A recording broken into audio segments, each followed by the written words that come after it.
அனைவருக்கும் வணக்கம். இன்னைக்கு பல்வேறு வகையான டிவிகேவோட நியூஸ் அப்டேட்டோட வந்திருக்கோம். நம்ம சேனலுக்குள்ள வந்தவங்க மறக்காம லைக் அண்ட் சப்ஸ்கிரைப் பண்ணிட்டு வீடியோவை தயவுசெய்து ஸ்கிப் பண்ணாம முழுசா பார்த்துட்டு 4 பேருக்கு ஷேர் பண்ணிடுங்க. இப்போ பார்த்தீங்கன்னா இன்னைக்கு தமிழக வெற்றி கழகத்தை பொறுத்த வரைக்கும் கொஞ்சம் ஒரு பக்கம் நிறைய ப்ளஸ் நியூஸ் போயிட்டு இருக்கு, ஒரு பக்கம் மைனஸ் நியூஸாக நிறையா போயிட்டு இருக்கு. அதில் ஒன்று பார்த்தீங்கன்னா திருச்சி மண்டல அமைப்பாளர் திரு பாட்சா அவர்கள் வந்து நேற்று டிஎம்கேல போய் அன்பில் மகேஷ் பொய்யாமொழியோட தலைமையில் இணைஞ்சிட்டாரு. இதை பற்றி நீங்கள் தெளிவாக சொல்லுங்கன்னு சொல்லிட்டு நிறைய பேர் கமெண்ட்ல கேட்டுகிட்டே இருக்கீங்க. நான் ஒன்று மட்டும் சொல்கிறேன். அவர் வந்து இன்னைக்கு பாட்சா அப்படின்றவர் டிவிகேல மண்டல அமைப்பாளராக இருந்தவர். அவர் வந்து உண்மையிலே டிவிகேவுக்காக உழைச்சிருக்காரு. இதுக்கு முன்னாடி அவர் விஜயோட மக்கள் இயக்கத்தில் பெருமளவு வந்து இருந்து மக்களுக்கு அந்த ஒரு நோட் புக் வழங்குறது சின்ன பிள்ளைங்களுக்கு தெரியும். விஜய் ரசிகர் மன்றத்தில் இருக்கிறவங்க என்ன செய்வாங்கன்னா அதெல்லாமே செஞ்சவர் தான். அவர்கிட்ட அந்த ஃபோட்டோஸ்லாம் இருக்குது, எல்லாம் வச்சிருக்காரு. ஆனால் அவரோட அரசியல் பின்னணின்னு பார்த்தீங்கன்னா முழுக்க முழுக்க மனிதநேய மக்கள் கட்சியில் வருவார். அவர் வந்து ஆல்ரெடி வந்து டிஎம்கேவோட கூட்டணியில் இருந்தவங்க தான் அவங்க குடும்ப வட்டாரங்கள் மற்றும் அவரோட அரசியல் வட்டாரங்கள். இதனால வந்து இப்போ டிவிகேல பார்த்தீங்கன்னா 234 தொகுதிக்கும் வேட்பாளர் ரெடி ஆகிட்டு இருக்குன்னு நான் ஏற்கனவே உங்கள்கிட்ட சொல்லியிருப்பேன். இன்னும் வந்து கூட்டணி கட்சிகளுக்கு எதிர்பார்ப்பு நிலைமையில் இன்னைக்கு தமிழக வெற்றி கழகம் இருந்தால் கூட உத்தேச பட்டியல் அப்படின்றது ஆல்ரெடி ரெடி ஆயிடுச்சு. அதுக்கு முன்னாடி இப்போ ஒரு சில டக்குன்னு யாரோ வந்து கூட்டணி சேர போகிறாங்க. இப்போ கூட புதுச்சேரியில் 2 தொகுதி கொடுத்துருந்தாங்க.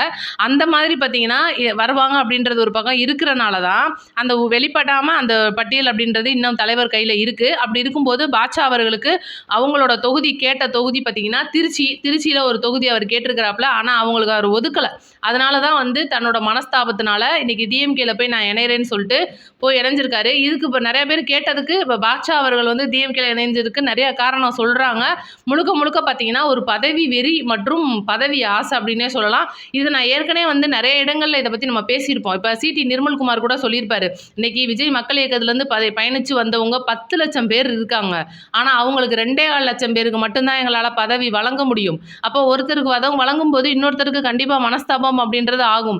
சுழற்சி முறையில் இப்போ இவங்க இருக்காங்க, அடுத்து அவங்க மாறுவாங்க அப்படின்னு நிறையா இருக்குது. அது போக வேட்பாளர் அப்படின்னு இருக்கிறவங்களுக்கு மக்கள் மத்தியில் நல்ல செல்வாக்கு இருக்கணும். அவங்க பின்னாடி நிறையா குற்ற பின்னணி பார்ப்பாங்க, வழக்கு ஏதாவது இருக்கான்னு பார்க்கணும். இது எல்லாமே பார்த்து தான் அந்த வேட்பாளர் பட்டியல்னு நம்ம கொடுக்கணும்.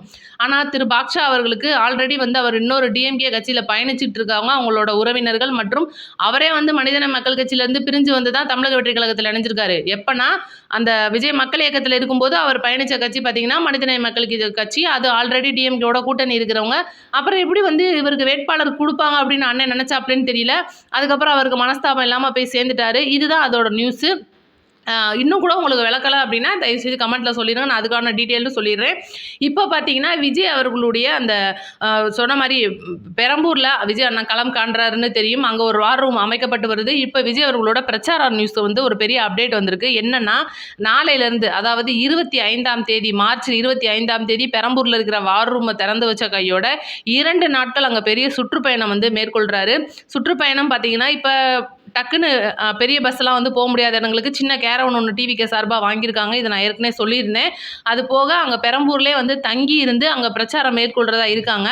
கொடுங்கையூர் அடுத்த கண்ணதாசன் நகர்னு ஒரு ஏரியா இருக்குது. அங்கே தான் வந்து விஜய் அவர்களுக்காக ஒரு தனிப்பட்ட முறையில் ஒரு பங்களா வாங்கியிருக்கிறதா சொல்லியிருக்காங்க. அது எந்த அளவுக்கு உண்மை, விஜய் அவர்களுக்காக தான் அது வாங்கியிருக்காங்களா இல்லை வேறு எதுவும் 2ஆம் கட்ட தலைவர்களோட பங்களாவா, அது அங்கே தங்கியிருந்து வேலை பார்க்க போகிறாங்களா அப்படின்ற நான் டீட்டெயிலில் சொல்லிடுறேன். இப்போ பார்த்தீங்கன்னா விஜய் அவர்கள் பெரம்பூரில் 2 நாள் தங்கியிருந்து அங்கே பிரச்சாரத்தை முடிச்சுட்டு 26ஆம் தேதி அதாவது 25ஆம் தேதி 26ஆம் தேதி நிர்வாகிகள் மற்றும் அங்கே இருக்கிற செயலாளர்களோட அந்த ஃபோட்டோ ஷூட் அப்படின்றது எடுக்கிறாங்க. என்னன்னா இப்போ அவங்க ஒவ்வொருத்தருமே வந்து தனிப்பட்ட முறையில் ஃபோட்டோ ஸ்டில் போடணும். அவங்களோட விளம்பர அந்த பிரசுரங்கள் துண்டு பிசுரம் கொடுப்பாங்க. அதெல்லாம் வந்து அவங்களோட ஃபோட்டோஸ் போடணுன்றனால தனிப்பட்ட முறையில் ஃபோட்டோஸ் கொடுக்குறாங்க. அதுக்கப்புறமா அந்த 25, 26 முடிச்ச கையோட 28ல இருந்து தமிழகம் முழுக்க சூறாவளி பிரச்சாரம் மேற்கொள்றதா இருக்காரு. இது ஏற்கனவே பார்த்தீங்கன்னா இப்போ எந்த ஊர்ல இருந்து ஸ்டார்ட் ஆகும்னு நிறைய பேர் கேட்டுட்டு இருந்தீங்க. கண்டிப்பாக இது வந்து திருச்சியில இருந்து தான் ஸ்டார்ட் ஆகும்னு சொல்லியிருக்காங்க. இன்னும் கூட முழு விவரம் வரல. ஆனால் விஜய் அவர்கள் இப்போ வரைக்கும் தென் மாவட்டங்களுக்கு வரணும் அப்படின்னு ரொம்பவே ஒரு முனைப்போட இருக்கார் அப்படின்றது தெளிவாக தெரியுது அவங்களோட பேசுகிற வட்டாரங்கள். இதுதான் வந்து இப்போ விஜய் அவர்களோட எந்த முடிவெடுத்து எந்த ஊர்லேருந்து ஸ்டார்ட் பண்ணுறாரு அப்படின்னு டீட்டெயில் கிடச்சோன்னே நான் வந்து தெளிவாக உங்களுக்கு சொல்லிடுவேன். இப்போ பார்த்தீங்கன்னா இந்த நம்மளோட கூட்டணி அதாவது டிவிகேவோட கூட்டணிக்குள்ளே ஒரு பக்கம் ஒதுக்கி இருந்தாலும் இன்னைக்கு காலையில் இருந்து ஒரு பெரிய நியூஸ் ஒன்று என்னன்னா விசிகா வந்துட்டு டிஎம்கே விட்டு பிரிய போகிறாங்க அப்படின்ற ஒரு சூழ்நிலை போயிட்டுருக்கு. அப்படின்றனால டிவிகே வந்து இன்றைக்கி விசிகாவோட போய் பேசினதா பெரிய நியூஸாகவே போட்டுட்ருக்காங்க. டிவிகேல இருக்கிற 2ஆம் கட்ட தலைவர்கள், அதாவது விசிகால ஆல்ரெடி பயணித்தவங்க மறுபடியும் விசிகாவுக்கு ஃபோன் பண்ணி நீங்கள் வேணால் டிவிகேக்கு வாங்க, நாங்கள் விஜய்கிட்ட பேசுகிறோம், நீங்கள் வந்து ஓகே சொன்னீங்கன்னா நம்ம உட்காந்து தொகுதி பங்கீடை பற்றி பேசுவோம், கண்டிப்பாக உங்களுக்கு 2 இலக்கத்தில் தொகுதி வழங்குகிறோம், நீங்கள் உங்களோட சின்னத்திலே நின்றுக்கலாம் அப்படின்ற மாதிரி பயங்கரமாக வந்து பேசியிருக்கிறதா சொல்கிறாங்க. விசிகால ஆல்ரெடி பயணித்தவர்னு பார்த்தா நம்மளோட யாதவ் அர்ஜுனா வராரு. அந்த தகவலை அவர் முற்றிலுமாக வந்து மறுத்திருக்கிறாரு. அதுதான் உண்மை. ஏன்னா இன்னைக்கு வந்து டிஎம்கே விசஸ் விசிகேக்கு தொகுதி பங்கீடு இறுதியாகுது. அவங்களோட தொகுதிக்கு வந்து ஆல்ரெடி நம்ம ஸ்டாலின் அவர்கள் சொன்ன மாதிரி 8 தொகுதிகளை நம்ம கொடுத்துருக்காங்க. ஒற்றை இலக்கம் தான், இரட்டை இலக்கத்துக்கு வாய்ப்பே இல்லைன்னு சொல்லிட்டாங்க. இருந்தால் கூட திருமாவளவன் அவர்கள் படுத்தே விட்டாருன்னு சொன்ன மாதிரி ஓகேவும் சொல்லிட்டாப்புல. எல்லாமே நம்ம இதை பார்த்தாச்சு. இது வந்து புளிச்சு போன ஒரு நியூஸு. அவங்க வந்து எவ்வளவோ வந்து சொல்லிட்டு இருப்பாங்க. இன்றைக்கி அந்த தொகுதி பங்கீடு இறுதி ஆகுது அப்படின்றனால டிவிக்கிலேருந்து எங்களுக்குலாம் ஃபோன் வந்துச்சு அப்படின்ற மாதிரி சும்மா வந்து உருட்டிட்டு இருக்காங்க. இதை முழுக்க முழுக்க தமிழக வெற்றி கழக தலைமை வந்து மறுத்துருக்காங்க. நாங்கள் வந்து அப்படி பேச கிடையாது, அவங்க வந்து பேசுனா நாங்கள் பேசுகிறதுக்கு தயார், ஆனால் நாங்கள் யார்கிட்டையும் போய் பேசலை அப்படின்றத மறுத்துருக்காங்க. அதுக்கு விசிகாவுமே வந்து இல்லை, எங்களுக்கு வந்து ஸ்டாலின் அவர்கள் 2 இலக்கத்தில் தருவாங்க அப்படின்னு நாங்கள் ரொம்ப நம்பிக்கையாக இருக்கோம், அதனால் எங்களுக்கு வந்து நாங்கள் அந்த மாதிரி அடுத்த கட்சியோடு நான் பேசலை அப்படின்னு அவரும் வந்து அதை மறுத்துருக்காரு. என்னடா அது எங்கே நடக்குது, என்ன நடக்குது ஒன்றுமே புரிய மாட்டேங்குதே, இங்கே என்னடா பேசலைன்றாங்க, இங்கே என்னடா இவர் நாங்கள் பேசினாலும் பரவாயில்லன்றாரு அப்படின்ற மாதிரி இருக்குது. கடைசியில் அது முட்டி மோதி வருது, எங்கே தான் வருது அப்படின்றத நம்ம பார்ப்போம். ஏன்னா இவங்களுக்குள்ளே நடக்கிற அந்த சலசலப்பு அப்படின்றது புதுச்சேரி வரைக்கும் எதிரொலிச்சிருக்கு. புதுச்சேரியில் பார்த்திங்கன்னா விசிகா, இப்போ டிஎம்கே, காங்கிரஸ்லாம் சேர்ந்து தான் பயணிப்பாங்க, எப்போவுமே தெரியும். ஆனால் இன்றைக்கி புதுச்சேரியை பொறுத்த வரைக்கும் வேட்பு மனுவுக்கு நேற்றே கடைசி நாள்னு சொல்லிட்டு நிறைய பேர் வேட்பு மனு தாக்கல் பண்ணியிருக்காங்க.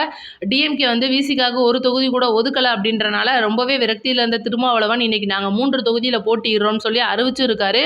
தனிப்பட்ட முறையில் 3 தொகுதியிலும் களம் காண்றாங்க. தனி தொகுதி 1, பொது தொகுதி 2 எடுத்திருக்காங்க.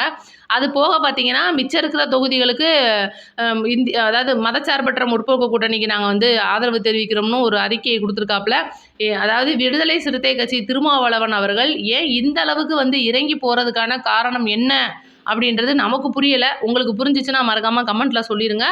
இப்போ வந்து விஜய் அவர்கள் வந்து ஆல்ரெடி நான் சொன்ன மாதிரி பெரம்பூரில் மக்களிடையே வந்து அந்த பிரச்சாரத்தை மேற்கொள்ளும் போது நாளைக்கு அந்த வார் ரூம் திறக்கும் போது மக்கள் அறிக்கை ஒன்று, அதாவது தேர்தல் அறிக்கை, மக்கள்கிட்ட இருந்து எடுத்த மக்கள் அறிக்கை அப்படின்னு தான் சொல்லணும். அதை மக்களிட்டேருந்து எடுத்த கருத்து கணிப்பு மூலியமாக வரக்கூடிய அந்த தேர்தல் அறிக்கையை ஃபஸ்ட்டு வெளியிடுகிறார். அதுக்கப்புறம் தான் வந்து பிரச்சாரம் பண்ணுறதுக்காக வெளியில் வர்றார். இப்போ பார்த்தீங்கன்னா புதுச்சேரி அரசியல் களத்தை பொறுத்த வரைக்கும் தமிழக வெற்றி கழகம் வந்து தனியாக நிற்கிறாங்கன்னு சொன்னாங்க. அப்புறம் பார்த்தீங்கன்னா நேய மக்கள் கழகம் நேற்று வந்து இணைஞ்சு அவங்களுக்கான 2 தொகுதி கொடுத்துருக்காங்க. இந்த தொகுதியில் இப்போ ஒரு பக்கம் இருந்துகிட்டு இருக்க இந்த ஒரு 30 தொகுதியையும் கைப்பற்ற முறையில் இன்றைக்கி திமுக மற்றும் காங்கிரஸ் சேர்ந்து விளையாடுற அந்த ஒரு விளையாட்டாக தான் இன்றைக்கி விசிகாவை ஒரு விளையாட்டு பொருளாக மாற்றிருக்காங்கன்னு சொல்லணும். ஏன் அப்படின்னா நேற்று வரைக்கும் அவங்களுக்கு சீட்டு நாங்கள் கொடுக்க மாட்டோம்னு சொல்லிக்கிட்டு இருந்தாங்க. அதுக்கப்புறம் ஒரு சீட்டுன்னு சொன்னாங்க, அதையும் இறுதி பண்ணாமல் காத்துட்டு இருந்தாங்க.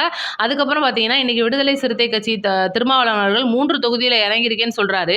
இது ஒரு பக்கம் யோசிச்சு பார்க்கும்போது கண்டிப்பாக வந்து சிறுத்தைகள், அதாவது விடுதலை சிறுத்தை தொண்டர்களை ஏமாற்றும் விதமாக இன்றைக்கி வந்து நாங்கள் திமுகவுக்கு ஆதரவு கொடுக்கல, இருந்தால் கூட நாங்கள் வந்து தனிப்பட்ட முறையில் நம்ம கெத்தா நம்மளோட பானை சின்னத்தில் நிற்கிறோம்னு சொல்லாமல் சொல்லியிருக்காரு. அதே ஒரு மாறுதல் வந்து இன்றைக்கி தமிழகத்தில் நடந்துருமா? ஏன்னா 234 தொகுதிக்கும் இன்றைக்கி திருமாவளவன் அவர்களால் தமிழகத்தை பொறுத்தவரைக்கும் வேட்பாளர் போட முடியல அப்படின்னா கூட குறிப்பிட்ட சில பொது தொகுதிகள், குறிப்பிட்ட சில தனி தொகுதிகளில் இன்றைக்கி திருமாவளவன் அவர்கள் தன்னுடைய வேட்பாளர்களை இறக்கி விட்டார்னா கண்டிப்பாக உதயசூரியனை வெறுக்கிறவங்களும் காங்கிரஸை வெறுக்கிறவங்களும் இன்றைக்கி திருமாவளவன் அவர்கள் கையில் எடுத்தார்னா கண்டிப்பாக 10 எம்எல்ஏக்கு மேலே எடுத்துருவார் அப்படின்னு அவரோட அரசியல் வட்டாரங்கள், அவருடைய ஒரு தோழர்கள் வந்து இன்றைக்கி திருமாவளவன் அவர்களை வலியுறுத்தி நீங்கள் ரொம்ப காலில் விழுகாதீங்க, நம்ம வந்து என்னதான் வந்து இன்றைக்கி ஸ்டாலின் அவர்களுக்கு செருப்பாக தேஞ்சு உழைச்சா கூட நேற்று வந்து திமுகவுக்கு கொடுக்குற தேமுதிகவுக்கு கொடுத்த சீட்டு கூட நமக்கு கொடுக்கல, அதனால் இது வந்து சரியாக வராது அப்படின்ற மாதிரி அவர்கிட்ட தனிப்பட்ட முறையில் வந்து கோரிக்கை வைக்கிறதாகவும் சொல்கிறாங்க.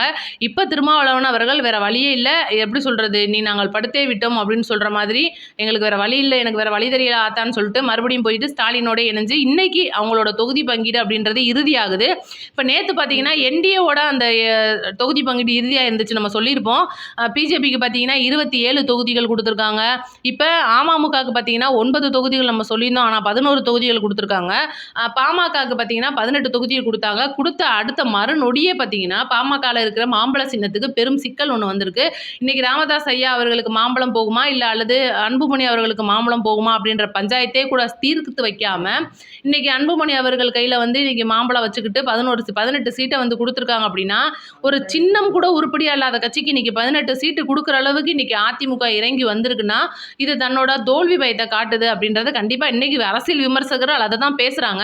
ஆனா பார்த்தீங்கன்னா, இது முழுக்க முழுக்க இந்த ஒரு பிஜேபியோட சேர்ந்திருக்கிற என்டிஏ கூட்டணி அப்படின்றது சீக்கிரம் உடைபட்டு போகும் அப்படின்றது தான் கருத்து கணிப்பு. ஏன்னா, இன்னைக்கு எந்த ஒரு அறிவு இருக்கிற அந்த என்டிஏல இருக்கிறவங்க யாருமே 35 சீட்டு வந்து குறையாம இன்னைக்கு அதிமுகட்ட கேட்டு வாங்குவாங்கன்றது தான் இந்த ஒட்டுமொத்த கருத்தா இருந்துச்சு. ஆனா, இன்னைக்கு அமமுகக்கு அது அமமுக அப்படின்ற ஒரு கட்சிக்கு 11 சீட்ட குடுத்துருக்காங்க. யோசிச்சு பாருங்க. ஆர்கே நகர் அப்படின்ற தொகுதியில குக்கர் சின்னத்துல நிக்கிற தொப்பி வாங்கினாப்ல, அப்புறம் குக்கர் வாங்கினாப்ல, ₹20 டோக்கன்லாம் குடுத்து அந்த ஒரு தொகுதியில சீட் எடுத்து அவர் ஒரு ஆள் எம்எல்ஏ ஆகி சட்டமன்றத்துக்கு போறதுக்கே நாக்கு தள்ளி போச்சு அப்படின்னு சொல்லணும். ஆனா, இவங்க இன்னைக்கு வந்து ₹20 நோட்டு அதுக்கப்புறம் அவர் ஜெயிச்சதுக்கு அப்புறமா கொண்டுட்டு போய் குடுத்தத, இல்ல நாங்க எப்போ உங்கள்ட்ட குடுத்தோம் அப்படின்னு மாத்தி போட்ட பிளேட்ட மாத்தி போட்டவர் தான் நம்மளுடைய தினகரன். ஆனா, இன்னைக்கு அவரோட கட்சிக்கு எப்படி அந்த 11 சீட்ட குடுத்தாங்க? அப்ப அந்த 11 சீட்ட இன்னைக்கு பார்த்தீங்கன்னா, காலையில உத்தேச பட்டியல் அப்படின்றது ஒண்ணு வெளியாகுது. எல்லா தொகுதியுமே பார்த்தீங்கன்னா, முழுக்க முழுக்க திமுக பவரா இருக்கிறது மற்றும் இன்னைக்கு கருத்து கணிப்பின்படி தமிழக வெற்றி கழகம் பவரா இருக்கிற ஒரு தொகுதி. உதாரணத்துக்கு மதுரை மத்திய தொகுதி எடுத்துக்கோங்க. இந்த மாதிரி நாங்குநேரி நிறையா தொகுதிகள் வந்து இன்னைக்கு தமிழக வெற்றி கழகம் தீவிரமா இறங்கி வேலை பார்க்குற தொகுதிகளா இருக்கும்போது, அமமுக கட்சி அங்க எப்படி ஜெயிக்கும்? ஒரு சாதாரண சமுதாய ஓட்ட மட்டும் வச்சுக்கிட்டு இன்னைக்கு அவரால ஜெயிச்சிட முடியுமா? ஏன்னா, இன்னைக்கு முழுக்க முழுக்க வந்து டிடிவி தினகரன் அப்படின்றவரு சமுதாய ஓட்ட நம்பி மட்டும் தான் இன்னைக்கு இறங்கியிருக்காப்ல. நம்ம சின்னம்மா அவர்களும் அதே வேலையை தான் பார்த்துட்டு இருக்காங்க. அப்படி இருக்கும்போது இன்னைக்கு அத மட்டுமே இறங்கி இன்னைக்கு என்டிஏலேருந்து 11 சீட்டு வந்து இன்னைக்கு டிடிவி தினகரனுக்கு குடுத்துருக்காங்கன்னா, இது எவ்வளோ பெரிய ஒரு முட்டாள்தனமா இருக்குன்றது தான் கருத்து கணிப்பா இருக்கு. அப்படி இருக்கும்போது இந்த வெற்றி அப்படின்றது ஒண்ணு பணம் பட்டுவாடா பண்ணி ஜெயிக்கிற திமுகவுக்கோ அல்லது தன்னோட ஓட்டு வங்கியை வச்சிருக்கிற டிவிகேக்கோ இது ஈஸியான வந்து ஜெயிக்கிற தொகுதியா மாறிடும் அப்படின்றது தான் உண்மை. இன்னைக்கு இவங்க எப்பேற்பட்ட வேட்பாளர்களை அங்க இறக்குனாலும் கண்டிப்பா டிடிவி தினகரன் டெபாசிட் வாங்க முடியாது அப்படின்றது தான் நம்மளோட கருத்து கணிப்பு. இதுதான் வந்து மக்களும் சொல்றாங்க.